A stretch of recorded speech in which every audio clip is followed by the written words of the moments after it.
Energy crisis پر بات کریں تو حکومت کے لیے ایک چیلنج تو ہے ہی ہے، ساتھ ساتھ جو پروجیکٹس لگائے گئے ہیں وہ بہت زیادہ مہنگے لگائیں، اور جس کی وجہ سے جو پاکستانی مصنوعات ہے وہ دنیا میں مہنگی ترین ہو رہی ہے۔ ڈاکٹر صاحب، ایک تو مجھے یہ بتا دیجئے کہ حکومت کی پرائرٹیز، ابھی ہم پہلے سیگمنٹ میں بھی بات کر رہے تھے، اس سیگمنٹ میں بھی کہ پرائرٹیز تو ٹھیک ہے، ہم نے بجلی بحران کو ختم کرنا ہے، مگر یہ اتنے مہنگے پروجیکٹس کیوں لگا رہی ہے حکومت؟ دیکھیے شازیہ، بیسیکلی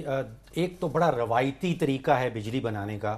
جس میں فرنس آئل استعمال کیا جاتا ہے، جس میں کوئلہ استعمال کیا جاتا ہے یا ڈیزل استعمال کیا جاتا ہے۔ یہ ہم پچھلے کئی 100 سالوں سے ان تینوں کو استعمال کر رہے ہیں اور اس سے بجلی بنائی جا رہی ہے۔ اب یہ ماحول کی آلودگی، پولوشن کریٹ کرتے ہیں اور بہت ساری پرابلمز ہیں۔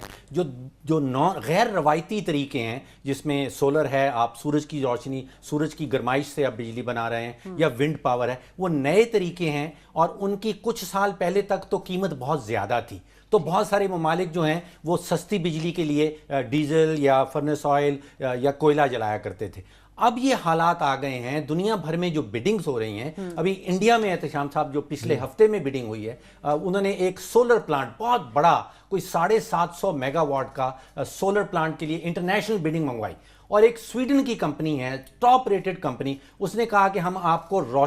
شمسی توانائی بنا کے دیں گے، اور وہ کوئی 2 روپے اور 97 پیسے انڈین روپے، پاکستان میں وہ آ جائیں گے 5 روپے اور 19 پیسے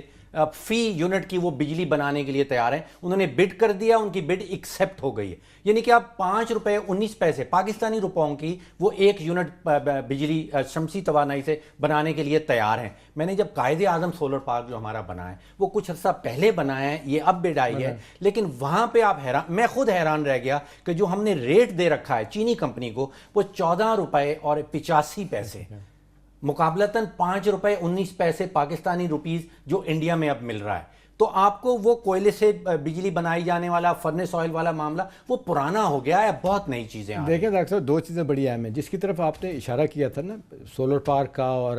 وینڈ کا، یہ جو رینیویبل انرجی والے سارے ہیں سلسلے، اس میں پچھلے 25 سال سے آپ تحقیق کر کے دیکھ لیں کہ تقریباً 20 سال تو اس مسئلے پہ جھگڑا رہا کہ ٹیرف ان کا کیا ہوگا۔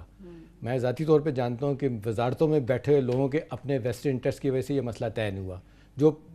پلانٹ لگانا چاہتا ہے اس سے مکمکا کرنے کی بات ہوتی ہے کہ جی یہ کریں وہ کریں، اور پھر آپ دیکھیں ڈاکٹر صاحب، جو انٹریگنگ بات ہے نا، آپ مجھے بتائیں ہمارے یہاں کوئی یونیفائڈ ٹیرف کیوں نہیں بنتا کسی چیز کے لیے؟ ایک، اور پھر یہ بار بار جو آپ بات کر رہے ہیں بیڈنگ کی، اب بیڈنگ تو ہمارے یہاں اب نان ایگزسٹنٹ ہوگی، صرف 3 ملکوں کی جو ہے نا بڑی پارٹیز آتی ہیں، چائنیز ہیں، ٹرکش ہیں اور قطری کمپنیاں ہیں، قطری لیٹر بھی ہے، قطری کمپنیاں بھی، قطری تو ایل این جی کا زیادہ کام۔ اب دیکھیں کہ سارا کا سارا ان کو کام دیا جا رہا ہے اور سارے کے سارے کانٹریکٹ ان کو دیے جا رہے ہیں۔ آپ مجھے بتائیں ڈاکٹر صاحب، یہ گڈانی پاور پلانٹ جو تھا، اس میں 10 پاور پلانٹ لگنے تھے، یہ 650 میگا واٹ کا شیلف ہو گیا نا۔ کیوں شیلف ہو گیا؟ اس لیے کہ وہاں پہ وہ کہتے ہیں کہ ٹیرف نہیں طے ہوا۔ اس میں جس طریقے سے کہا جا رہا تھا کہ جی کس کو کتنے پیسے ملنے چاہیے، کٹس، کمیشن، اس پہ چیزیں طے نہیں ہو پائیں۔ ٹیرف طے ہو جاتا ہے وہ بڑا ہائی ہوتا ہے۔ اچھا، پھر یہ کہ آپ مجھے بتائیں ڈاکٹر صاحب کہ یہ کیا وجہ ہے کہ اگر آپ پاور کا منصوبہ لے کے گئے ہیں یا کوئی ہائیڈل کا لے کے جا رہے ہیں، ہائیڈل تو خیر اب نام ہی رہ گیا، کوئی آئی نہیں ہے، اس میں یہ پہلے سے بتاتے کہ نہیں لوگوں کو کبھی یہ ہمارا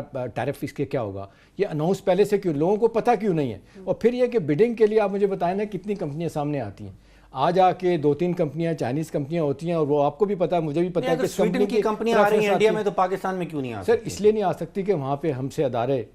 تھوڑے سے بہتر ہیں، اگرچہ ان کی بھی حالت اتنی اچھی نہیں ہے، مکروہ چہرہ ہندوستان کا اس کی سو کالڈ جمہوریت نے چھپا رکھا ہے، ادروائز وہاں پہ بھی کرپشن ہم سے زیادہ ہے، لیکن وہاں پہ آپ دیکھ لیں جوڈیشری آزاد ہے، وہاں پہ پھر جس طریقے سے بڈنگ ہوتی ہے، جس طریقے سے پاور پلانٹ دیے جاتے ہیں، وہاں پہ ابھی بھی ایک چیکس اینڈ بیلنسز جو ہے نا بڑا زبردست طریقے سے ایک طریقہ رکھا ہوا ہے، یہاں پہ بالکل نہیں۔